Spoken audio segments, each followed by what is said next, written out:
Mezzogiorno, l'ora è fissata e anche luogo, giorno, mese e anno. Breganze, 3 giugno 2019, l'evento è storico, va di scena l'inaugurazione del primo tratto della Pedemontana Veneta. A dare l'annuncio il vice premier Matteo Salvini in persona. Io settimana prossima sarò insieme a Luca Zaia in Veneto a inaugurare il primo tratto della Pedemontana che farà viaggiare più velocemente tantissimi lavoratori, camionisti, imprenditori. C'è bisogno di fare. La conferma arriva dalla struttura di progetto della superstrada Pedemontana Veneta, che comunica al concessionario l'autorizzazione alla messa in esercizio della prima tratta di 7 km che si estende tra l'autostrada A31 Valdastico e Breganze.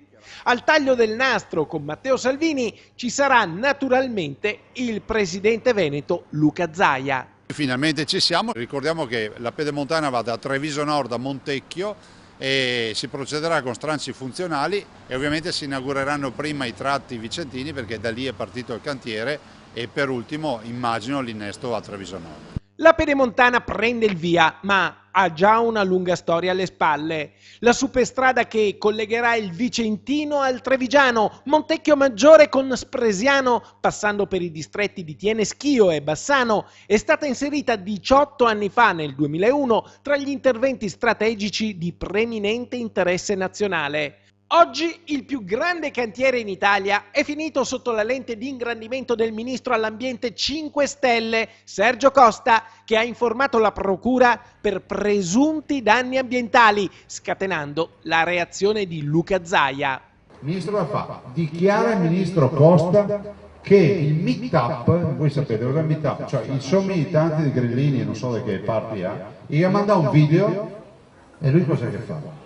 Manda la procura e manda i carabinieri, cioè blocchiamo la Pedemontana, quando bastava alzare il telefono e gli davamo le analisi, gli davamo tutto perché comunque è tutto sotto la luce del sole, ma di fatto lo è sotto la luce del sole, se non piove è la luce del sole. No? Con l'inaugurazione del 3 giugno parte il primo tratto del più grande cantiere del paese. La Lega, primo partito d'Italia, dopo le elezioni che hanno cambiato gli equilibri politici del governo, punta con decisione non solo sulla Pedemontana, infrastruttura fondamentale per il rilancio del nord-est, ma anche sull'autonomia e sulla TAV, l'autostrada ferrata che non inquina. C'è bisogno di fare, di costruire, di inquinare di meno, di spendere di meno e di viaggiare più velocemente in sicurezza. L'altra cosa che vogliamo è l'autonomia.